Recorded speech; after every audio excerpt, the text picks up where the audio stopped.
제가 드리고 싶은 말씀은 검찰 우두머리가 내란 우두머리가 되는 바람에 이제는 감정적으로 극복할 수 없는 윤석열 그 검찰권 남용이 국민들이 볼 때 납득하기 어려웠던 거예요. 대통령 권한을 무지막지하게 남용. 이런 부분들 때문에 윤석열 곧 검찰의 이미지의 동조와 이런 것들이 극복하기 좀 어려운 부분인 것 같아요. 이거는 일부 권력층에 대한 수사만 이용하는 시스템이 아니고요. 우리나라 대부분의 국민들이 평생에 걸쳐 한 번 정도는 거칠 수 있는 절차입니다. 지금도 1년에 150만 건이 넘는 사건들이 그렇죠. 접수되고 그 각각의 사건들은 그분들한테는 절실한 아픔과 맞닿아 있는 그렇죠. 사건들입니다. 그런 부분들이 제대로 수사되지 않아서 피해자 또는 피의자가 억울한 일을 당하면 정말 그분들한테는 인생 자체가 무너지는 일이라는 걸 좀 고민했으면 좋겠습니다.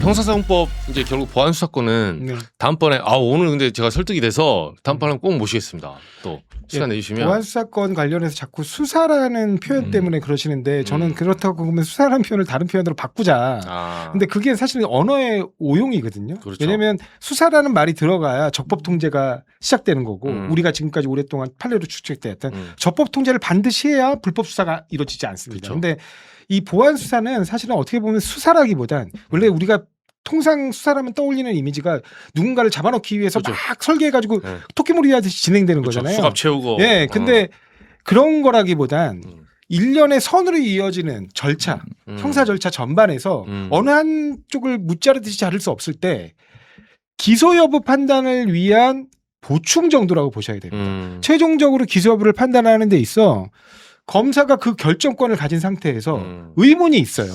의문이 있는데 그 의문을 확인하는, 그러니까 직접 확인하지 말아라 라고 얘기하는 거예요. 너는 보지 말아라. 경찰도 직접 당사자를 보고 법원도 공판 중심주의에 따라 당사자들을 직접 보고 그 심리를 하는데 앞으로 기소가 이루어지면 2년 가까이, 최소 2년 가까이 벌어지게 될 고통의 시간들. 그거는 피의자도 피해자도 다 고통의 그렇죠. 시간입니다. 그렇죠. 그 고통의 시간들의 관문을 여는 절차를 결정하는 사람에게 너는 일체 당사자를 보지도 마. 그리고 이 절차에서 더 이상 알아보려고 하지도 마. 문서로만 봐. 문서로만 보고 가부만 결정해. 요거 조금 좀 이상. 이게 과연 우리 형사사법이 지난 40년 동안 민주화된 이후 40년 동안 추구해왔던 직접주의, 결정권자가 그 실제적인 사건들에 대해서 직접적인 증거를 확인하게 하자. 그 직접주의에 맞는지 모르겠어요. 군사 정권 때 그랬어요. 네, 법원이 그렇죠. 검사가 기소를 해놓으면은 뭐 그냥 피고인 증인 막 제대로 물어보지도 않고 그냥 우리 그 영화 변호인 있잖아요. 노무현 네, 대통령 거기 보면은 그 판사가 그러잖아요. 거기 그 학생운동 뭐죠 간첩죄 이런 맞아요, 누명 맞아요. 써갖고 잡혀오나 피고인한테 뭔가 이만큼 서류를 검사가 내. 그럼 어이 그 피고인 그 검찰 그 줘서 거기에다가 그거 다 확인하고 도장 찍은 거 맞아 아니야?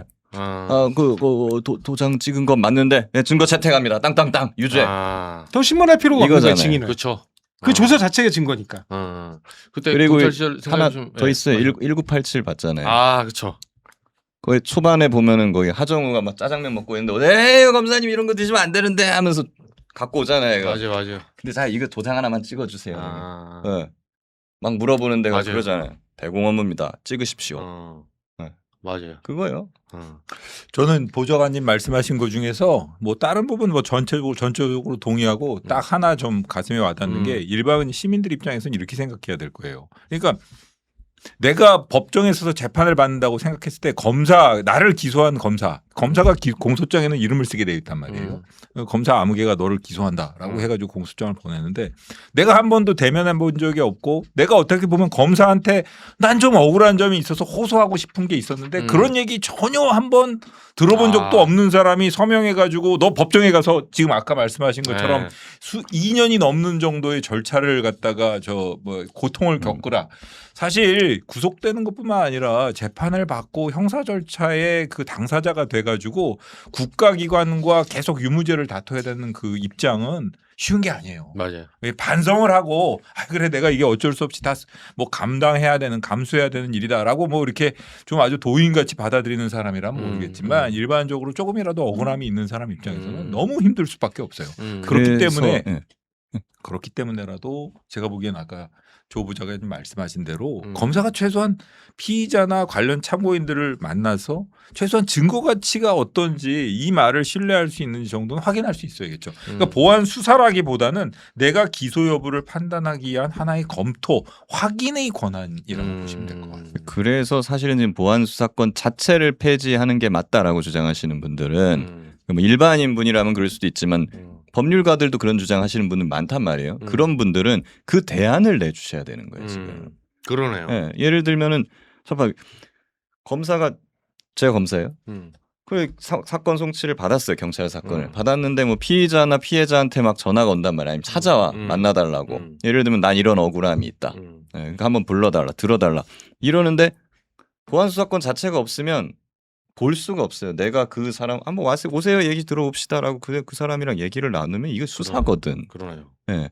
그런 보안 수사권이 없으면 검사는 아예 피의자나 피해자나 뭐 누구도 만날 수가 없는 거고 그 사람이 보고자 하고 해도 아유 수사권이 없어서 내가 볼 수가 없어요.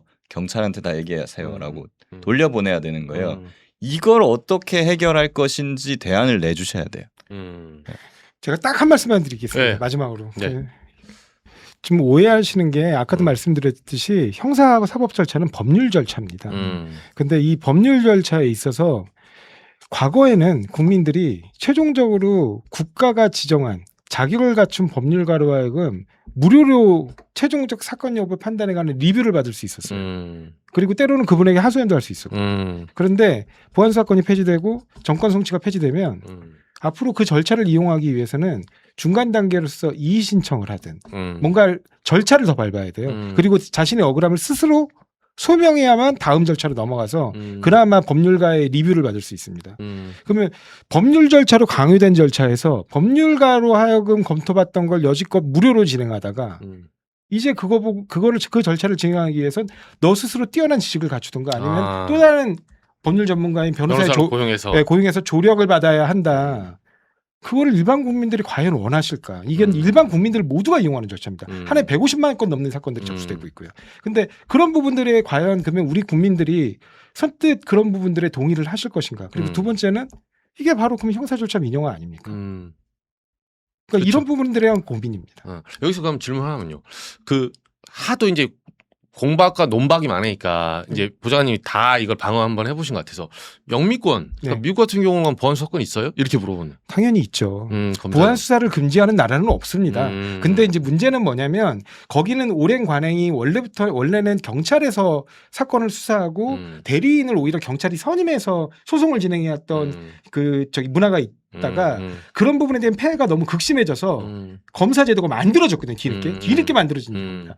그러면서 지금은 오히려 뉴욕 같은 경우 뉴욕 남부경찰청은 직접 수사하기로 굉장히 유명하죠. 그러니까 그거는 다 그리고 그렇게 직접 수사를 안 하더라도 이렇게 보안 수사나 아니면 법률적인 조언이나 어드바이스나 이런 거를 수사 초기 단계부터 경찰과 협력하에 진행하고 있습니다. 근데 우리는 경찰과 검찰이 완전히 다른 조직이잖아요. 그리고 이런 수사 협력 관계에 관한 그 축적된 노하우라든가 업무 관행이 없어요. 그러니까 이런 게 없는 상태에서 이거를 무자르 딱 단절시켰을 때 과연 형사 절차에 공백이 없겠느냐는 겁니다. 이게 굉장히 많은 오해가 있는 것이 독일, 일본, 미국 검사는 수사를 안 해. 라는 그렇게 생각하죠. 네. 넌지시. 네. 근데 사실은 제가 독일 검사나 미국 검사 만나 물어봤는데 수사 다 합니다. 다 합니다. 그러면 너네 검찰청에는 수사관이 없어? 아니 다 있어. 있어요. 라고 얘기를 해요. 우리처럼 많지는 않지만 있습니다. 근데 윤석열처럼 우리나라 검찰청 수사관이 엄청나게 많지 않고 윤석열처럼 깽판을 치지 않을 뿐이에요. 네, 그러니까 수사관도 검사보다 훨씬 숫자가 적어요. 그러니까 정말 필요한 사건에 한해서 제한적으로 할 수밖에 없죠. 네. 그리고 또 한 가지는 독일의 검사는 지휘권이 있습니다. 구속력 있는 지휘권이 있어요. 그러니까 사경을 지휘합니다. 그러니까 현재 우리나라 같은 거네요? 아니죠. 우리가 원래 과거에, 그러니까 문재인 정부 검찰개혁 이전과 비슷한 모습이죠. 그렇지만 그 경우에도 그때도 사실은 이게 협력 이제 뭐 여러 가지 단계가 있는데 이명박 정부 때 이제 그 경찰의 예를 들면 수사 개시에 대한 자율성이 보장됐고 그다음에 내사에 대한 통제권이 사라지고 뭐 이런 절차들이 가면서 계속 검찰의 권한을 조금씩 줄여왔어요. 그러니까 그렇게 줄여오면서도 검사의 직접 수사권을 포기하지 못했기 때문에 자꾸 통제권을 내려놨습니다.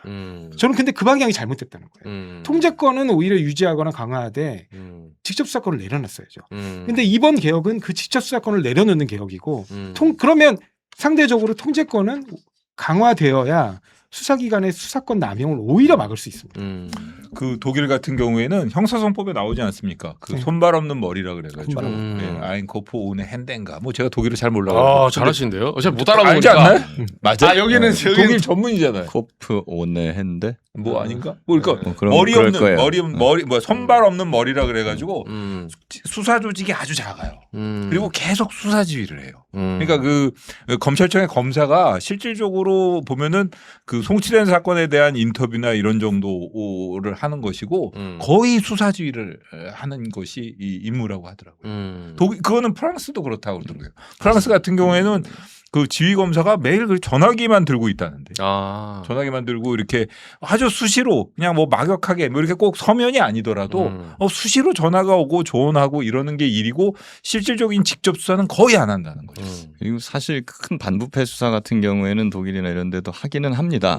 반부패 검찰청이 베를린인가 이런 데 있죠. 따로 또 네, 따로 있더라고요. 만들어졌죠. 예. 근데 뭐 거기는 근데 부패 사건이 별로 없어가지고 그런지 이렇게 팔이 날리고 있다고 뭐 그런다 그러고 프랑스 같은 경우에는 이게 검사도 있고 수사 판사도 있잖아요. 예심 판사라고도 시합 하고 판사. 이제 수사 판사라고도 하는데 그 수사 판사에 대한 프랑스 국민의 자부심이 대단하더라고요.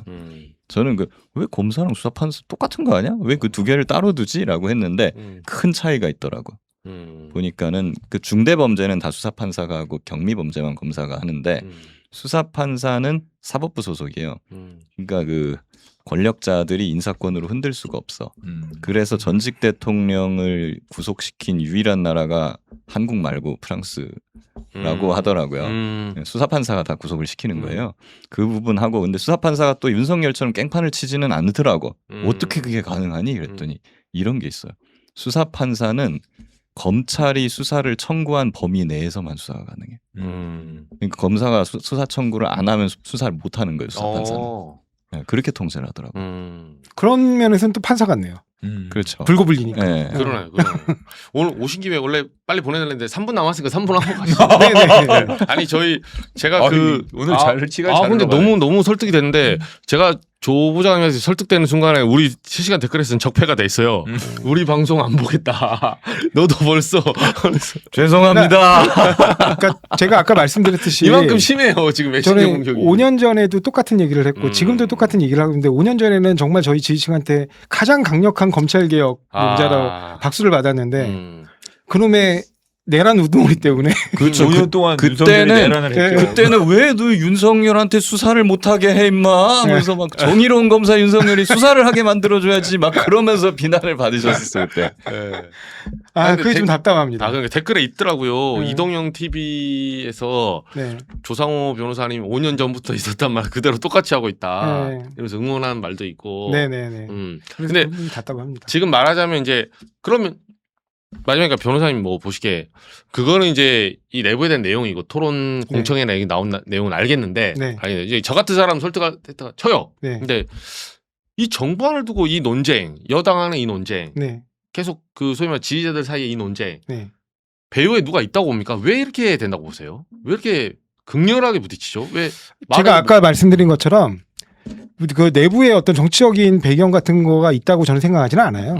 예, 그냥 제가 드리고 싶은 말씀은 검찰 우두머리가 내란 우두머리가 되는 바람에 이제는 감정적으로 극복할 수 없는. 그러니까 예를 들면 검찰 뺨 한 대 때리면 지지자들이 한 번 환호합니다. 10대 때리면 20번 환호합니다. 100대 때리면 1000번 환호할 거예요. 그러니까 그만큼 에스컬레이트 되면 될수록 지지자들은 이제 그 국민들은 시원함을 느끼는 거예요. 카타르시스를 느끼고. 그렇죠. 왜냐면 그만큼 윤석열 그 검찰권 남용이 국민들이 볼 때 납득하기 어려웠던 거예요. 그리고 그분이 대통령이 돼서는 대통령 권한을 무지막지하게 남용했죠. 이런 부분들 때문에 윤석열 곧 검찰의 그 어떤 이미지의 어떤 동조와 이런 것들이 극복하기 좀 어려운 부분인 것 같아요. 그런데 아까도 말씀드렸듯이 이거는 일부 권력층에 대한 수사만 이용하는 시스템이 아니고요.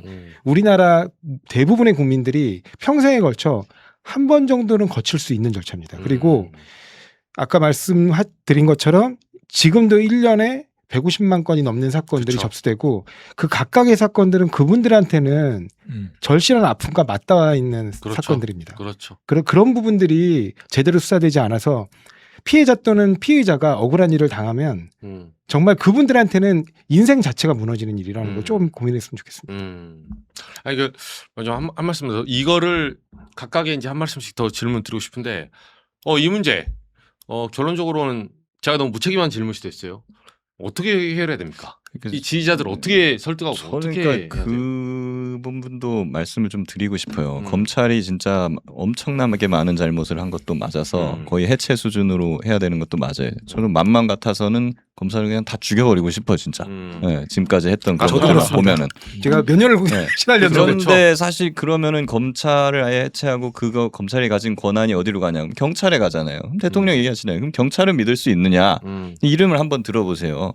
이철규, 이만희, 김석기, 조지호, 김봉식 그리고 뭐 마포경찰서장 했던 김완기 이 사람들은 국회를 봉쇄했던 사람들이에요. 국회의원을 체포하고 뭐 그랬던 게 또 경찰이란 말이에요. 그럼 여기는 그럼 또 믿을 수가 있어요? 아니면 아예 그럼 내란을 일으키고 국회를 쳐들어왔던 군인들, 방첩사, 뭐 이런 국군, 특전사 이런 데도 한번 같이 들여다봐야 되는 거 아니에요? 그래서 사실은 우리가 시스템 에러는 시스템 에러대로, 휴먼 에러대는 휴먼 에러대로 잘못된 사람들은 인적 청산을 하고 구조가 잘못된 부분은 개혁을 해야 되는데 개혁을 했을 때 우리가 하나회를 척결했더니 검찰이 뜬 거 아니에요?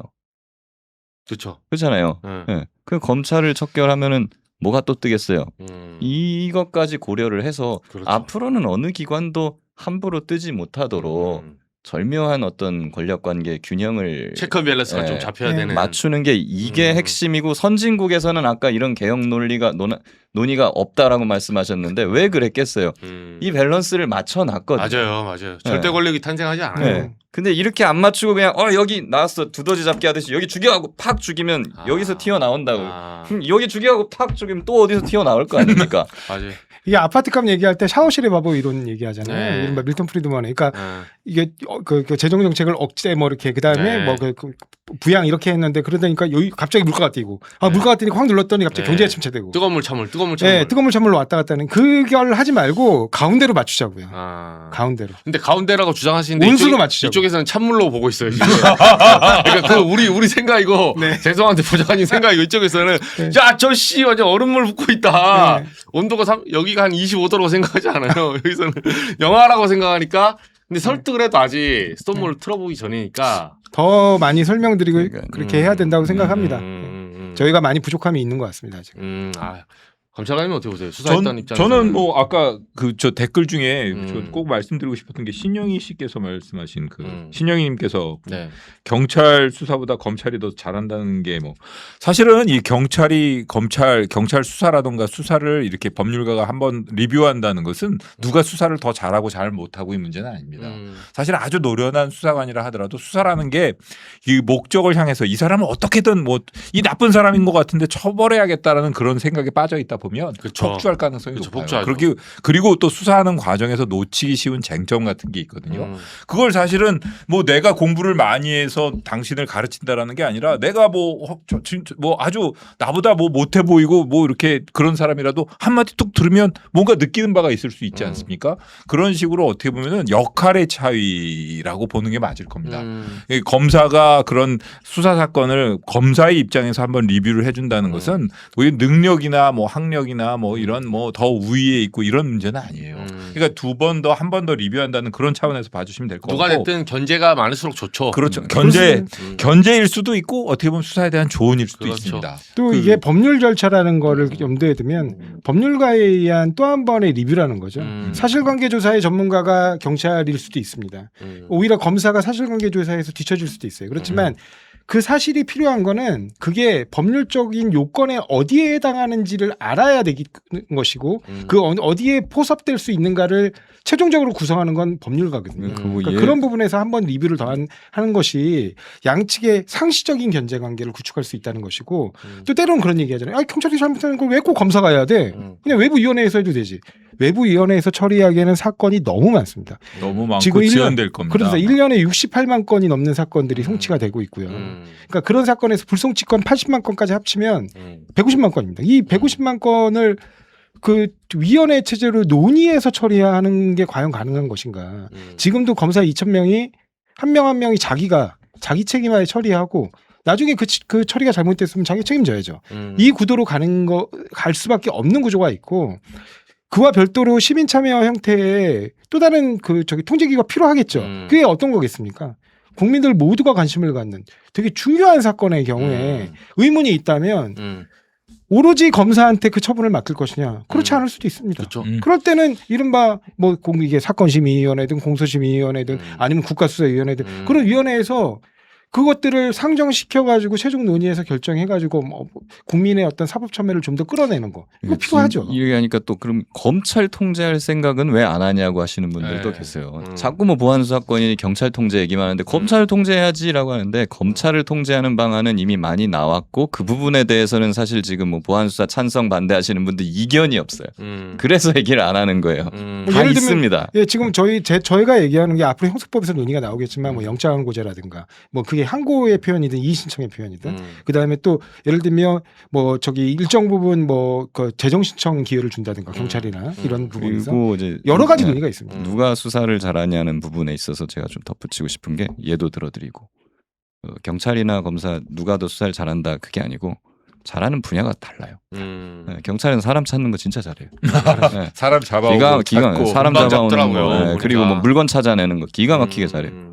검사는 법을 잘 아니까 복잡한 사건에서 좀 이제 화이트 칼라나 막 이런 부분을 좀 잘하는 거 서로 영역이 좀 다른 거고요. 예를 들면은 이런 거예요. 이번에 무인기 사태 터졌잖아요. 네, 그건 무슨 죄가 됩니까? 일반 이적죄. 네. 일반의 적죄. 그랬을 때 이제 경찰 같은 경우에는 사람을 찾고 뭔가 사실관계를 찾는 걸 전문으로 하니까 이게 터졌으면 야 일단 누가 날렸는지 찾아. 그렇죠. 그러고 나서 이 사람이 누구랑 연락했는지 다 찾아. 메모장 다 찾아. 싹 뭔가 사실관계를 훑어요. 이런 게 경찰식의 수사인 거고 검사식의 수사는 저게 무슨 죄가 될까? 일단 재판을 갖고 가야 되니까. 그렇죠. 네. 이걸 외환죄를 적용할 수 있나? 외환죄 어렵겠는데? 일반이적죄가 될까? 적에게 군사상 이익을 공유했나? 아니면 뭐 대한민국 군사상 이익을 해쳤나? 아니면 항공보안법이 될까 저게? 드론을 무허가로 날렸나? 이러면은 일단 그러면 허가는 받았나? 그럼 허가 받았는지 뭐 그런 걸 조회해보고 그러니까 뭔가 핀포인트로 들어가게 되죠.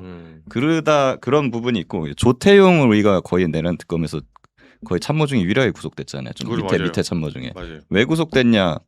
국정원법 때문에 구속이 됐어요. 국정원법상 국회에 보고를 해야 될 뭐 의무가 있는데 그걸 안 했다는 거예요. 그 부분에서 증거인멸 염려가 있다고 해가지고 구속이 된 건데 이거는 법을 알아야지만 찾을 수 있는 부분이에요 이게. 그러네요. 네. 그러니까 그렇기 때문에 서로의 역할이나 장단점이 다르다. 누가 뭘 잘하고 못하고가 아니고 꼭 뭐 검사만 수사 잘하냐 경찰도 수사 잘할 수 있다라고 해서 검사를 배제할 이유는 아니잖아요 그게.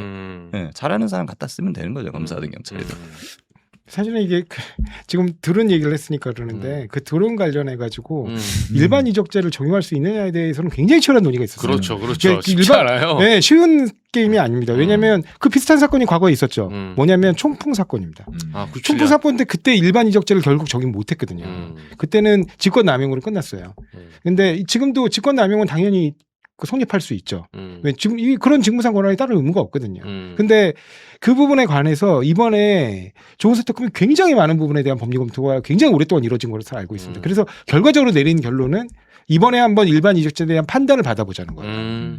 그리고 당연히 그와 병행해서 직권남용도 들어가 있는 걸로 알고 있습니다. 그래서 이 부분에 대해서도 아까 지금 말씀하신 것처럼 그 법률적인 포섭 과정 이것들을 해내는 게 법률가들이고 그런 점에서 법률가들이 이 절차에서 굉장히 나중에 최종적으로 공소유지와 유죄 판결에 가는 데까지 중요한 역할을 사실 하고 있거든요. 그러니까 그런 부분들은 좀 인정을 해주시고 고려를 해야 돼요. 그래서 사실은 현장 범죄랑 화이트 칼라 범죄를 경찰 검찰이 나눠서 해왔던 게 그거예요. 경찰은 사람이 죽었어요. 당연히 살인죄지. 그거 몰라? 네. 그건 법적인 판단이 필요 없는 거예요. 그 죽인 놈을 찾느냐 못 찾느냐 이 싸움인 거죠. 이런 거 경찰이 잘한다고. 그러니까 찾는 거는 경찰이 훨씬 잘합니다. 근데 뭐 무인기 드론이라서 이게 일반 이적죄가 돼 안 돼? 아니면은 무슨 주가 조작 사건이라서 이게 사기죄가 되냐? 사기적 부정거래가 되냐? 그래요. 네. 배임이냐 횡령이냐. 네. 이거는 사람을 찾는 게 문제가 아니라 사람 어디 안 도망가요. 거기 있어. 네. 그리고 그냥 머리로 이게 죄가 될까? 법으로 나를 한번 묶어 보시지. 이러고 있단 말이에요. 이런 건 검사가 잘한다고요.